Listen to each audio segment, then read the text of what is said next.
Halo, shalom guys. Kembali lagi kita di 15 Minute with God. Today kita bakalan ngomong topik yang sangat seru, yaitu judulnya God with Us. Nah, God with Us sendiri artinya adalah Tuhan beserta dengan kita, atau Tuhan selalu bersama dengan kita. Nah, apa yang dimaksud dengan Tuhan selalu bersama dengan kita? Mari kita buka bersama di Matius 8 ayat 23 sampai 27. Dengan judul perikop, angin ribut diredakan. Lalu Yesus naik ke dalam perahu dan murid-muridnya pun mengikutinya. Sekonyong-konyong mengamutlah angin ribut di danau itu, sehingga perahu itu ditimbus gelombang. Tetapi Yesus tidur. Maka datanglah murid-muridnya membangunkan dia. Katanya, "Tuhan, tolonglah kita binasa." Ia berkata kepada mereka, "Mengapa kamu takut, kamu yang kurang percaya?" Lalu bangunlah Yesus menghardik angin dan danau itu. Maka danau itu menjadi teduh sekali. Dan heranlah orang-orang itu, katanya, "Orang apakah dia ini sehingga angin dan danau pun taat kepadanya?" Oke, tentu kita udah sering dengar cerita ini dari ketika kita masih di sekolah minggu.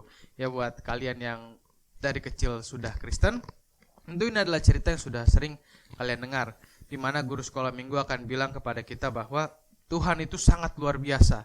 Kenapa? Karena hanya dengan menghardik saja danau dan angin pun tenang. Semuanya tunduk sama Tuhan karena Tuhan begitu maha kuasa.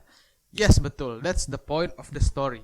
But ada satu poin lagi yang terkadang kita kurang pahami dari cerita ini. Yaitu apa?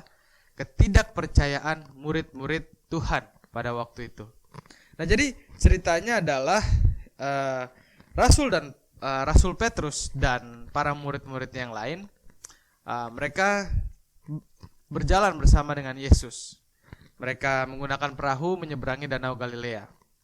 Nah, seperti yang kita tahu, Rasul Petrus dan murid-murid yang lainnya ini backgroundnya rata-rata adalah nelayan. Which is mereka udah sering banget pergi melaut, pergi menjaring ikan, dan mereka tentu udah tahu banget bagaimana mengatasi gelombang dan juga angin ribut, gitu kan. Jadi ketika ada gelombang dan angin ribut, mereka cukup pede dan mereka merasa bahwa, oh, oke, I can do that. Aku sering kok ngelewatin ini semua dan aku pasti bisa ngelewatin ini. So, let's just biarkan Tuhan tidur untuk sementara, mungkin dia capek. Nah, jadi ketika angin ribut itu datang, Petrus dan juga para murid yang lain, mereka itu berpikir bahwa oke, ini hanya angin ribut yang biasa, angin ribut yang normal, dan tentu kita bisa ngelewatin ini karena kita udah bertahun-tahun punya pengalaman. Nah, terkadang kita sebagai anak Tuhan itu kita seperti itu, ya kan? Kita berpikir bahwa kita ini sudah punya talenta di bidang itu, kita punya skill di bidang itu, kita udah berpengalaman di bidang itu, sehingga seolah kita udah gak butuh Tuhan lagi dalam menjalankan segala sesuatu yang berhubungan dengan talenta kita. Akhirnya apa? Ketika masalah besar terjadi, baru kita teriak, "Tuhan di mana? Tuhan di mana? Tuhan di mana?" Padahal Tuhan selama ini selalu berserta dengan kita. Nah, lebih lucunya lagi di sini di ayat 26, Tuhan berkata dengan jelas, "Mengapa kamu takut, kamu yang kurang percaya?" Nah, Tuhan tahu kedalaman hati setiap orang. Tuhan tahu isi hatinya Petrus, Tuhan tahu isi hatinya Yohanes, Andreas, Bartolomeus, dan lain sebagainya. Tuhan tahu semua isi hati mereka. Yaitu mereka sebenarnya masih meragukan keilahian dari Tuhan Yesus Kristus. Nah, kenapa mereka meragukan? Karena mereka mungkin selama berpikir, oh, Yesus mungkin selama ini makan minum sama mereka seperti manusia biasa. Yesus tidur seperti manusia biasa, kecapean juga seperti manusia biasa. Yes, betul. Kenapa? Karena Yesus 100% manusia dan dia juga 100% Tuhan. Dan tidak ada satu pribadi manapun yang seperti Yesus karena dia 100% Tuhan dan 100% manusia. Nah, yang lucunya adalah begini, teman-teman.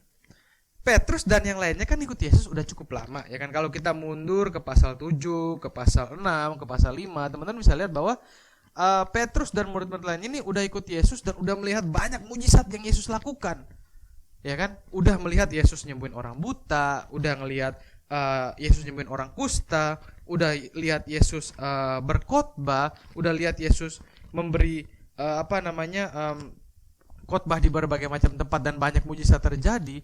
Tetapi lucunya adalah bahkan dengan semua mujizat yang udah banyak itu pun Petrus dan yang lainnya masih gak percaya. Nah, kita ini anak-anak Tuhan Kita hidup udah berapa tahun? Saya sendiri hidup sudah kurang lebih 25 tahun. Dan selama 25 tahun banyak sekali mujizat yang Tuhan sudah lakukan buat hidup saya dan keluarga saya.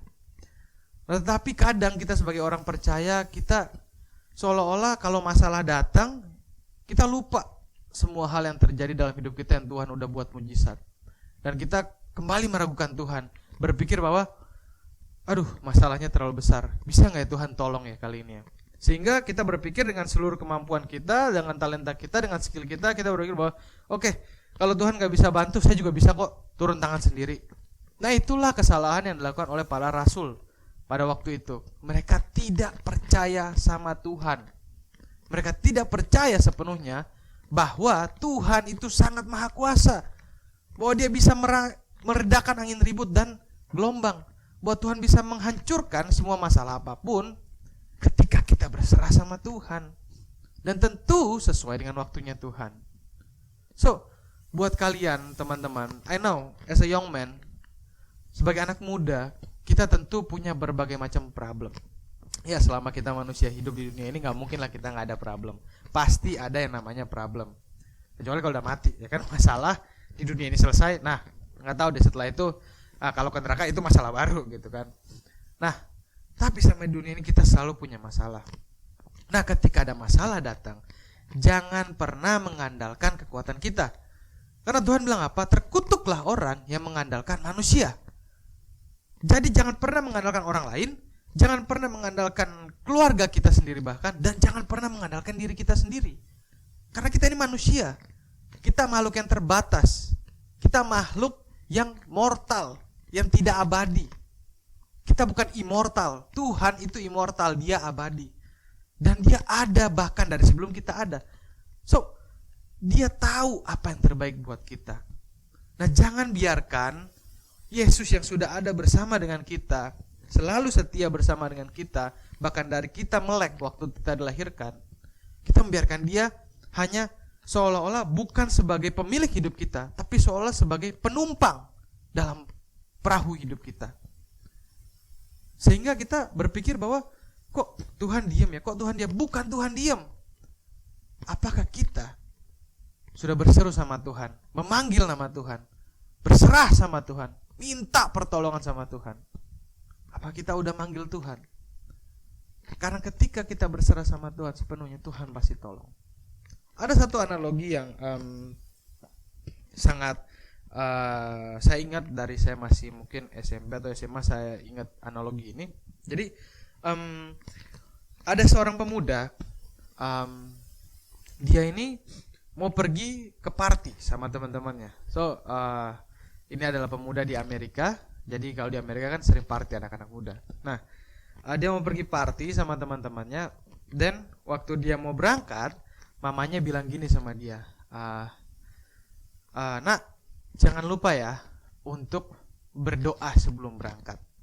And then you know what he say? He say, Tuhan, saya mau pergi pesta. Tuhan gak usah ikut di pesta. Tuhan di kap mobil aja, di belakang aja, di bagasi mobil. Gak usah ikut-ikut. Nah, singkat cerita, ketika dia berkendara menggunakan mobil itu, terjadilah kecelakaan yang parah. Kecelakaannya parah sehingga anak itu masuk ke rumah sakit dan koma kritis. Bagian mobil hampir seluruhnya hancur. Hanya bagian bagasi mobil yang tidak hancur. Lucunya adalah karena apa? Karena dia bilang, Tuhan gak usah ikut, Tuhan di bagasi mobil aja. Dan ketika kecelakaan terjadi, betul-betul hanya bagasi mobil yang tidak hancur, tapi mobil depan ke tengah itu hancur total. Nah, terkadang kita sebagai manusia, sebagai anak muda, terkadang kita itu berpikir bahwa Tuhan itu udah deh, gak usah ikut-ikutan dalam urusan yang menurut kita bisa gitu. Dalam urusan yang menurut kita mampu melakukan hal ini gitu. Kita berpikir bahwa oke, Tuhan itu hanya di gereja. Tuhan itu hanya ketika ya saya lagi butuh saya cari Tuhan. Tuhan itu ya nantilah, seminggu sekali cukuplah ke gereja gitu kan. Tuhan kan di sana. Ya kalau di bisnis mah jangan ikut-ikutan dah. Kalau di pekerjaan jangan ikut-ikutan dah. Biar otak saya aja yang kerja gitu. Nah, seolah-olah kita membuat Tuhan tuh jadi seperti terbatas. Tuhan tuh kayak cuma di gereja doang. Padahal Tuhan ada di segala tempat, di setiap lini kehidupan kita. Nah, jangan sampai kita itu jadikan Tuhan tuh seolah-olah seperti apa ya kalau saya boleh katakan ya, orang atau pribadi yang membersihkan pesta ketika pesta sudah selesai. Jadi ketika kita bikin pesta, wah kita undang banyak teman-teman kita undang banyak kenalan-kenalan kita, kerabat kita, dan ketika mereka datang ke dalam rumah kita, pesta udah selesai, banyak piring kotor, banyak sampah berterbangan di mana-mana, ya kan, debu, kotor dan lain sebagainya, rumah berantakan, baru kita panggil Tuhan. Nah, kebanyakan orang Kristen kayak begitu, nyari Tuhan ketika udah berantakan semuanya. Jadi kita isi hidup kita dengan semua hobi-hobi kita, kesenangan kita. Akhirnya setelah sudah berantakan hidup kita sudah kacau balau, ya kan, udah nggak jelas arah hidup kita kemana, baru kita cari Tuhan. Tuhan di mana? Kok Tuhan nggak tolong saya? Seolah-olah kayak semua kecelakaan, semua hal yang terjadi itu adalah salahnya Tuhan. Padahal salah siapa? Salahnya kita. Karena dari awal kita nggak menyertakan Tuhan dalam hidup kita. Itu kesalahan kita. Terkadang sebagai anak muda Kristen ataupun orang Kristen.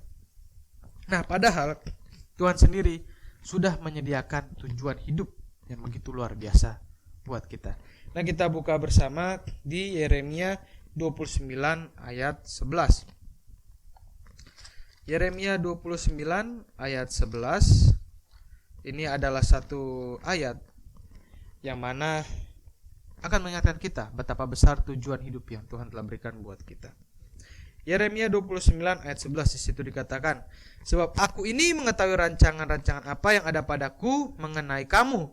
Demikianlah firman Tuhan, yaitu rancangan damai sejahtera dan bukan rancangan kecelakaan, untuk memberikan kepadamu hari depan yang penuh dengan harapan. Nah, Tuhan sudah menyediakan hari depan yang begitu luar biasa buat kita. Dan firman-Nya itu ya dan amin. Janjinya pasti digenapi. Tapi untuk janjinya tergenapi dalam hidup kita, kita harus mengikuti path atau jalan yang Tuhan udah kasih buat kita. We must follow the path. Kita harus mengikuti jalan yang Tuhan udah kasih. Karena sama seperti orang yang mau ke Bogor, tentu dia akan mengikuti jalan yang menuju ke Bogor. Kalau dia mengikuti jalan yang menuju ke Sumedang, dia gak akan nyampe ke Bogor. Atau orang yang mau ke Papua, ke arah timur Indonesia, tentu dia akan naik pesawat yang arahnya ke timur, ke Papua. Gak mungkin dia naik pesawat yang arahnya ke Medan, gak nyambung, dan gak akan nyampe ke Papua. So kalau kalian tahu dan sekalian sekarang udah dengar bahwa Tuhan udah sediain masa depan yang keren buat kalian, masa depan yang cerah buat kalian, yang penuh dengan harapan, satu saja yang harus perlu kalian lakukan, yaitu mengikuti jalan yang Tuhan sudah berikan buat kita. Jangan nakal, jangan mudah tertipu oleh angin dunia ini. Banyak bisikan, godaan kiri kanan yang gak enak lah, ini gak enak lah, itu gak enak lah. Jangan, ngapain sih ke gereja hari Minggu, mending shopping ke mall. Kan kamu udah kerja dari Senin sampai Jumat, bahkan Sabtu kadang kerja. Oke lah, hari Minggu take a day lah buat kamu refreshing dulu lah. Ya Tuhan, gampang lah, sebulan sekali juga gak apa-apa kok gereja. Kan gak ada aturan pastinya harus ke gereja tiap minggu. Well, terlalu banyak godaan di kiri kanan kita. Terlalu banyak suara-suara bising di kiri kanan kita. Nah, kalau kita gak fokus sama Tuhan, gak fokus sama jalan yang Tuhan berikan, kita akan terbawa arus dan malah melenceng dari jalan yang Tuhan udah kasih buat kita. Akhirnya apa?